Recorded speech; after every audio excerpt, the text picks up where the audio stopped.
I think the reaction they should have had is say, well, whatever. That's what happens in a free society with free press. People can say what they want. If you think in terms of respect and sensitivity, still. Well, there's a sense there. That's true. On the other hand, there's also a very important component of a free and democratic society, which says people can say what they want, and they can do that in a public forum, and they can be criticized for it. They can be held accountable. For example, if they say something's false that absolutely defames someone, you can take them to court for libel. I think in this case, what it is, I think it's a case of political satire that has been, used as a kind of, just a touchstone for all kinds of protests. And the thing is, these people are right to protest in one sense. I mean, in the sense that, well, certainly the Muslim community in Eastern Europe has not been well received, and also in the sense that these there have been these sort of neo-colonial what you would call, I guess, neo-colonial problems foisted upon them, but by the same token, I think I really think it's an overreaction. I think that, yeah, that's in a free society. People can say what they want. Political satire is what it is, and I think if they had I recall, I think back, and all of the satirical cartoons that came out in relation to Mel Gibson and The Passion of the Christ after that movie came out, and there was all kinds of fun being poked at those, and you didn't see Americans or European Christians going to whatever embassy of the country that those were printed in and throwing eggs and reacting in that way. So yeah, no, I think about Jews? Huh? Or Jewish people, they really reacted. Well, yeah, and I think I agree. I mean, I think the Jews constantly are overreacting. I mean, the Jews certainly reacted to the movie The Passion of the Christ, yeah.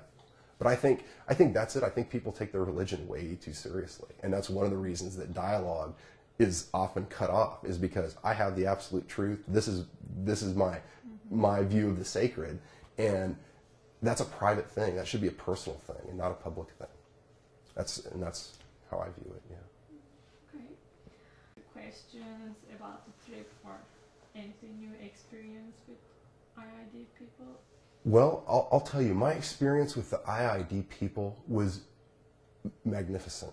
The people that were with us during the trip, Jafar and Batul and Turan and Zelda, they were wonderful people. And one thing that I found is that they really did, walk the walk, so to speak, to use an American expression. They were very committed to their faith tradition, and that showed in how they interacted with us. That showed in, their beliefs were sort of manifest in their life. And I really appreciate that. That's a great change of pace for me, being from Oklahoma. I see these people all the time who they make these great claims about their faith tradition, and they don't live anything like what they claim to believe.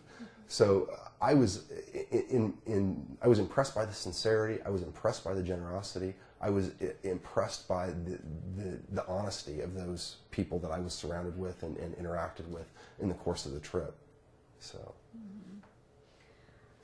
if you want to give a message, what would you say? Here to people in the United States. Oh, well, what would be the message? I mean, about Islam or about just in general? Maybe this movement or what you have experienced in the last, month.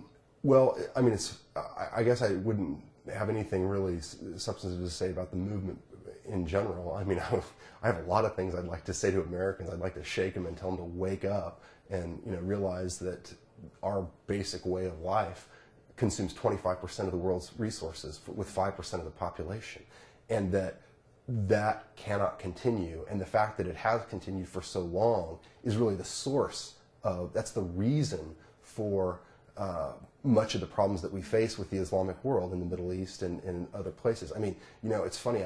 I see these people driving around with in, you know, Ford Excursion SUVs with a bumper sticker that says "War is not the answer." It is the answer if Americans want to keep consuming the way they consume. Yes, you addicted oil. That's exactly right. And I mean, Bush's facile comments in the State of the Union were beyond the pale. I mean, what we need is not more of the, I mean, basically what he advocated was more of the same. I mean, it's almost laughable. But yeah, I mean, if I had a message to Americans, it'd be, you want to get along with the Islamic world, then quit trying to live the so-called American way of life. That needs to become negotiable. In fact, it needs to be radically changed. Okay, thank you. Yeah, thank you. That.